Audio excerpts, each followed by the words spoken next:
Evening, guys. Welcome back to day number 24 of my Confidence on Camera challenge. Now, I've got to be quite quiet today because my better half is in bed directly above me. I am very loud, so I've got to keep my voice down. So I apologise for the sound. So, short one today. I've had a few questions recently about well-being and well-being conversations and how the best way to approach these types of discussions, because they can be difficult for both parties, especially if it's someone that you don't know particularly well. There's a lot of vulnerability on both sides. And it's really important we recognize that, especially if you're an employer and you're expecting line managers to have these types of discussions. So there's a lot of vulnerability there. So I've got 3 tips for you today to set yourself up for success for well-being conversations. So the first one is the venue matters.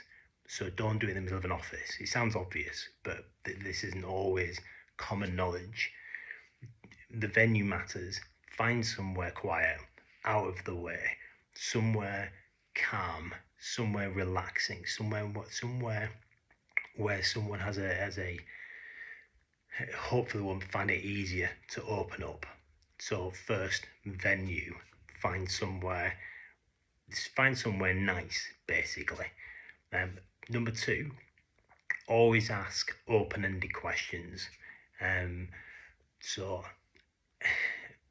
I'm not a big fan of how are you really approach, but it can be helpful. But my reservation for it is that if someone says yes I'm fine and you say how are you really, say yes I'm fine, you're kind of stuck there. So find some kind of common ground with that person. Maybe you like cycling, maybe you like running. Talk to them about the weather, whatever, so something that will help them to feel more at ease, but ask open-ended questions rather than yes no type questions. And then third, very much connected to that, is listen, offer your support.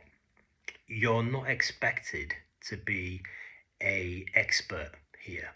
You're not expected to know everything about financial well-being, everything about mental health, about physical health, social health, nutritional health, whatever type of health you want to name. You're not expected to be an expert. Listen, offer your support. I'm really sorry you're feeling like that, Steve. Is there anything that I can do to help you to alleviate that? Is there anything your team can do to help you and alleviate that? Remember me, we, and us that we spoke about previously. What can you do to improve? What can I do to help you with that? And what can your team and organization do to help you with this? Listen, offer your support. That's one of the most important things. And then it's really, really helpful if you're in a workplace setting. Really, really helpful to have a bit of a list of different resources that the organization might already offer, whether it be an EAP, an occupational health unit, cycle to work scheme, on-site gym classes, anything like that. Have a little bit of a list. If this person says, you know what, I just feel knackered all the time. I don't feel physically healthy.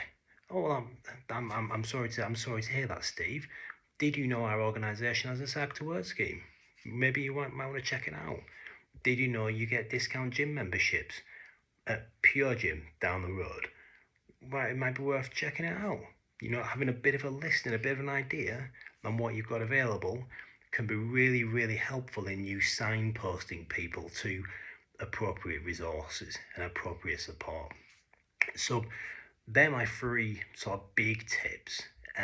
Location, find somewhere that's comfortable. Ask open-ended questions. Try and avoid yes and no type discussions. And listen and support.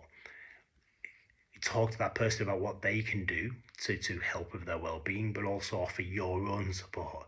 Ask how you can help with that.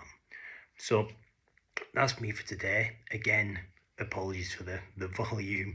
This is a big struggle not to shout at you here. So I'll see you tomorrow for day number 25. Enjoy the rest of your evening, and I'll speak to you soon. Goodbye.